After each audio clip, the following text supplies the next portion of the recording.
Hello friends और students. मैं doctor Ramkaran Yadav, सहायक निदेशक ट्रिपल आई सेल में, खीतान पॉलिटेक्निक कॉलेज जयपुर। आज मैं कंप्यूटर एडेड प्रोसेस प्लानिंग या CAPP भी कहते हैं, जिसे जो कि CNC मशीन और ऑटोमेशन से संबंधित है। ये सब्जेक्ट ME 304 या MP 304 के तहत आता है। तो सबसे पहले हम डिस्कस करेंगे कि आज मैन्युफैक्चरिंग के अंदर ऑटोमेशन एक इम्पोर्टेंट पैरामीटर है। मैन्युफैक्चरिंग प्रोसेस को ऑटोमेट करने के लिए बहुत सारी टेक्निक्स हमने डिस्कस की थी, बहुत सारी डिवाइसेस हमने यूज की थी।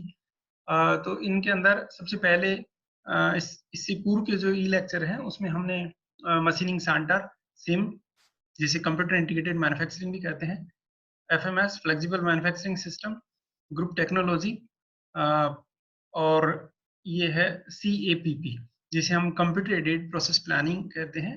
पूर्व के जितने भी पॉइंट्स हैं ये हम सब ई लेक्चर में डिस्कस कर चुके हैं हमारे वीडियो लेक्चर में। आज जो वीडियो लेक्चर जिस पे हम फोकस करेंगे वो पॉइंट है CAPP या topic computer aided process planning है। प्रोसेस प्लानिंग का जो मुख्य उद्देश्य होता है वो डिजाइन रिक्वायरमेंट को मैन्युफैक्चरिंग डिटेल्स में कन्वर्ट करना होता है। तो मूल रूप से जो इसके अंदर रिक्वायरमेंट्स है, मैन्युफैक्चरिंग जो डिटेल्स हमें जाननी होती हैं वो है tooling, picture, machining, sequence of operation और असेंबली। इनका हमें नॉलेज होना चाहिए, क्योंकि ये सारे काम बेसिकली प्रोसेस प्लानर मैनुअली करता है। तो जो मैनुअली जो तैयार करता है प्रोसेस प्लानर, उसे हम राउटिंग सीट कहते हैं। तो ये रूटिंग सीट जो होती है, इसके बहुत सारे काम इसके अंदर होते हैं जो इनकॉर्पोरेट किए जाते हैं। सीक्वेंसेस ऑपरेशंस कौन सी है उसकी डिटेल फिल की जाती है, मशीन्स कौन सी यूज होनी होती है, स्टैंडर्ड टाइम हर ऑपरेशन का कितना है, सिमिलर ऑपरेशंस को हमें डॉक्यूमेंटेशन करना पड़ता है, पार्ट नंबर कौन सा है, पार्ट का नेम कौन सा है, क्वांटिटी कौन सी है। तो एग्जाम्पल के तौर पे हम देखेंगे कि ये एक राउटिंग सीट जो है कैसे तैयार करते हैं। उसको एक वॉल बॉडी है, उसके लिए कौन कौन से तो उसमें ऑपरेशंस होंगे, कौन सी मशीन होंगी, कौन सा ऑपरेशन नंबर होगा।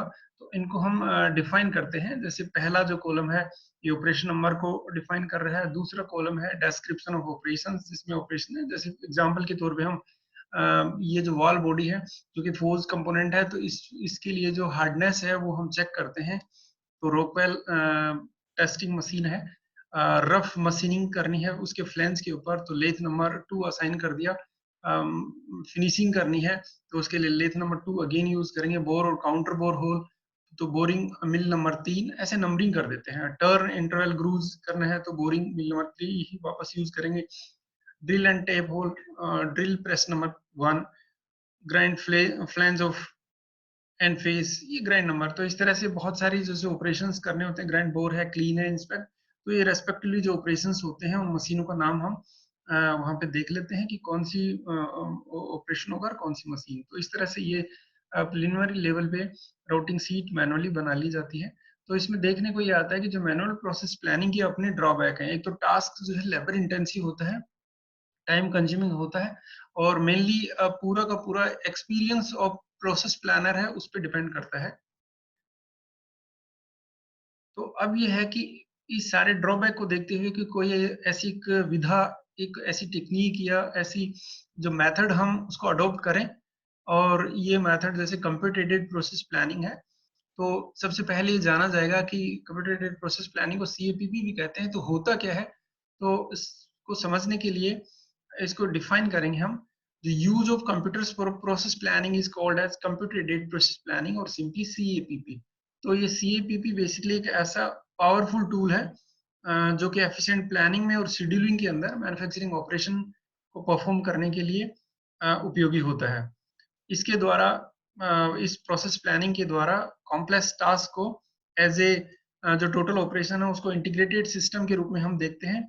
और सॉफ्टवेयर और ये एक बेसिकली इसके लिए एक सॉफ्टवेयर की रिक्वायरमेंट होती है, और इसको हम जब बनाते हैं तो कैड और कैम के कोऑर्डिनेशन से हम इसको तैयार करते हैं।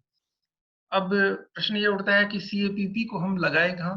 तो सीएपीपी कम्पिटेटिव प्रोसेस प्लानिंग वहाँ इफेक्टिव है जहाँ स्मॉल वॉल्यूम है, हाई वैरायटी ऑफ पार्ट्स बनाने हैं, स्पेशली जहाँ आपको मशीनिंग, फॉर्मिंग या असेंबलिंग ऑपरेशन परफॉर्म करना है, तो वहाँ ये सुटेबल रहता है। अब कम्पिटेटिव प्रोसेस प्लानिंग के टाइप 2 हैं, वेरिएंट सिस्टम और दूसरा है जनरेटिव सिस्टम। अब हम इनको एक-एक करके अध्ययन करेंगे। तो सबसे पहले वेरिएंट सिस्टम को देखेंगे। वेरिएंट सिस्टम की अपनी क्या विशेषताएँ होती हैं, कैरेक्टरिस्टिक्स क्या हैं? तो ये एक स्टैंडर्ड प्रोसेस प्लान होता है, जिसे कि हमें एक कोड नंबर से हम, जैसा कि हमने ग्रुप टेक्नोलॉजी में देखा था कि कोड नंबर बना के और उसको हम सर्च करते हैं, इसी तरह से यहाँ पे भी सर्चिंग होती है। ये एक स्टैंडर्ड प्लान, सपोज़ करो कि ये कंप्यूटर फ़ाइल में नहीं मिलता क्योंकि कंप्यूटर के द्वारा बनता है, तो एक प्लान सिमिलर जो कोड का है, वो पहले से बना हुआ था, उसको हम रिट्रीव कर लेते हैं, यानी कि वापस उसको चला देते हैं। तो प्रोसेस प्लान में बेसिकली क्या-क्या कंटेंट्स इसमें कवर्ड हैं, टाइप ऑफ टूल, कौन-कौन से टूल काम में लेंगे, इसकी प्लानिंग होगी, मशीन कौन-सी होगी, सीक्वेंस ऑफ ऑपरेशंस कौन से होंगे, स्पीड कितनी लेंगे, फीड कितनी लेंगे, time requirement for each operations, ये हम प्रोसेस प्लानिंग के अंदर कवर करते हैं। अब जो वेरिएंट प्रोसेस प्लानिंग जब यूज़ करते हैं, तो इसका एक अपना सेट पैटर्न होता है, उसके सेट स्टेप्स होते हैं। पहले स्टेप्स के अंदर ये होता है कि define the coding system. Coding जो स्कीम है, उसको हम डिफाइन करते हैं, जैसे हमने ग्रुप टेक्नोलॉजी में किया था इससे पहले के ई लेक्चर्स के अंदर। फिर उसके बाद कोडिंग में जो उद्देश्य होता है, वो ग्रुप बनाना होता है पार्ट्स को, एक पार्ट फैमिलीज में कन्वर्ट करना होता है। फिर उसके बाद एक स्टैंडर्ड प्रोसेस प्लान डेवलप करना होता है। फिर जो स्टैंडर्ड प्रोसेस प्लान पहले से बने हुए हैं, उनको हम रिट्रीव करते हैं और मॉडिफाई करते हैं, एडिट करते हैं यदि ज़रूरत होती है तो, based on the requirement of the customer. तो जो रिट्रीविंग और मॉडिफाइंग जब करते हैं, एक्जिस्टिंग रूटिंग सीट जो है, उसको हम रिट्रीव करते हैं और स्टैंडर्ड प्लान को भी रिट्रीव किया जाता है। तो इस तरह स्टेप्स को हम ग्राफिकल या इस फिगर के अंदर देखेंगे नेक्स्ट में। यहाँ देखिए, सबसे पहले प्रोसेस फैमिली मैट्रिक्स तैयार की जाती है। यहाँ देखिए, ये पार्ट ड्राइंग हम तैयार करते हैं और पार्ट ड्राइंग को तैयार करके और फिर उनको जो है कोडिंग की जाती है, जो भी पार्ट्स होते हैं रेस्पेक्टिवली। सिमिलर जो पार्ट्स होते हैं, उनकी फैमिली तैयार कर दी जाती है। फिर करस्पॉन्डिंगली उनके लिए प्रोसेस प्लान तैयार कर लिया जाता है। हर जो पार्ट फैमिली है, उनकी ये अलग-अलग, और उनकी एक जो है डायरेक्टरी या इंडेक्स बना दिया जाता है प्लान फाइल की, जो वो फैमिली मैट्रिक्स कहलाता है। तो जब भी ज़रूरत होती है, हम उसमें से यूज़ करते रहेंगे। तो ये प्रोसेस फैमिली मैट्रिक्स बन गई।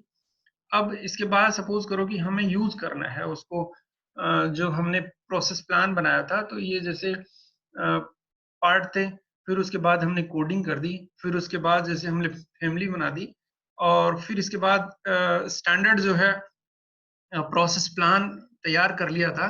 तो स्टैंडर्ड जो प्रोसेस प्लान की जो फाइल है, वो बनी हुई है। यहाँ से हम उसको रिट्रीव कर देंगे। तो जो भी फाइल है, उसको वन बाय वन करके according to the requirement of the job हम उसको रिट्रीव करेंगे, मतलब वापस निकालेंगे उस फाइल के बंच में से, और उस प्रोसेस प्लान को यदि कोई रिक्वायरमेंट हमें ऐसा लग रहा है कि कुछ चेंजेस करने हैं, तो हम उसमें एडिट कर सकते हैं based on the requirement of the customer as well the sequence of operation. यदि कोई चेंज की है बाद में, तो वो हम इसके अंदर एडिट भी कर सकते हैं, ये भी इसमें फैसिलिटी होती है। तो दूसरा मेथड है जनरेटिव सिस्टम। सीएपीपी का दूसरा पार्ट है जनरेटिव सिस्टम कहलाता है। तो इस प्रोसेस प्लान के अंदर बेसिक खास बात ये होती है कि ये जो इंफॉर्मेशन अवेलेबल इंफॉर्मेशंस होती हैं, उनके बेस पे जो मैन्युफैक्चरिंग डाटाबेस हमारे पास अवेलेबल होता है, इसमें खास बात ये है कि ह्यूमन इंटरवेंशन के बिना ये प्लान जनरेट किया जाता है, और इस जनरेटिव सिस्टम के अंदर हमें न्यू प्लान क्रिएट किया जाता है, बजाय कि जो एग्जिस्टिंग प्लान को यूज़ करने के, जो कि हमने पहले वाले सिस्टम के अंदर देखा था हमने। तो उसके अंदर क्या हो रहा था, एग्जिस्टिंग प्लान को ही हम जो है रिट्रीव कर रहे थे, जबकि यहाँ रिट्रीव नहीं कर रहे। तो इसमें जो प्लान जनरेट किया जाता है, तो उसका बेसिक जो बेस होता है, वो डिसीजन लॉजिक फॉर्मूलेज होते हैं। टेक्नोलॉजी एल्गोरिथम जनरेट की जाती है, वो कंप्यूटर द्वारा होती है, और ज्योमेट्री बेस्ड डाटा जो ऑलरेडी एग्जिस्टिंग होते हैं, तो उसके बेस पे ये सिस्टम प्लान बनाता है। तो इस तरह से हम देखेंगे कि जो इसकी प्लानिंग फंक्शंस क्या-क्या हैं, जिसके द्वारा उसका नॉलेज बेस जो सिस्टम तैयार होता है, comprehensive detail knowledge base system तैयार होता है, जिसके अंदर पार्ट शेप, डायमेंशंस और process capability, selection of manufacturing methods, machines, tools, sequence of operations. तो ये सब कैपेबिलिटीज यदि कोई कंप्यूटर्स कंडक्ट करता है, यदि उसमें इस तरह कैपेबिलिटी होती है टास्क परफॉर्म करने की, तो उसे हम एक्सपर्ट सिस्टम कहते हैं। तो एक्सपर्ट सिस्टम के माध्यम से ये प्लानिंग होती है, जनरेटिव सिस्टम है, जो कि फास्ट होती है। तो इस तरह से हमने देखा कि 2 मेथड हमने यूज़ किए और प्रोसेस प्लानिंग के अंदर इफेक्टिवली मैनुअल पार्ट प्रोग्रामिंग की बजाय, मैनुअल प्रोसेस प्लानिंग की बजाय जो है ये ज़्यादा इफेक्टिव है कंप्यूटर वाला मेथड। तो अब इसके एडवांटेजेस क्या हैं? अब हमने देखा कि एडवांटेजेस सीएपीपी का एक तो ये है कि स्टैंडर्डाइजेशन ऑफ प्रोसेस प्लान होता है इसके अंदर, जिससे क्या होता है कि इसकी प्रोडक्टिविटी और क्वालिटी और रिलायबिलिटी ये जो है इम्प्रूव हो जाते हैं। और चूँकि फास्ट प्रोसेस होती है, लीड टाइम कम हो जाता है, प्लानिंग कॉस्ट भी कम हो जाती है, क्योंकि इसमें जो प्रोसेस प्लानर होता है, उसका ज़्यादा रोल नहीं होता है। और सिमिलर शेप्स और के फीचर्स इसमें तैयार कर सकते हैं और इसमें प्रोग्राम को रिट्रीव कर सकते हैं, नया पार्ट बनाने के लिए भी, और स्पेसिफिक नीड के हिसाब से मॉडिफ़ाई कर सकते हैं। और जो राउटिंग सीट जो होती है, वो क्विकली जो है इसके द्वारा तैयार हो जाती है। तो इस तरह से हम देखते हैं कि ये कंप्यूटर एडेड प्रोसेस प्लानिंग को हमने डिटेल के अंदर अध्ययन किया। Thank you very much for viewing the video.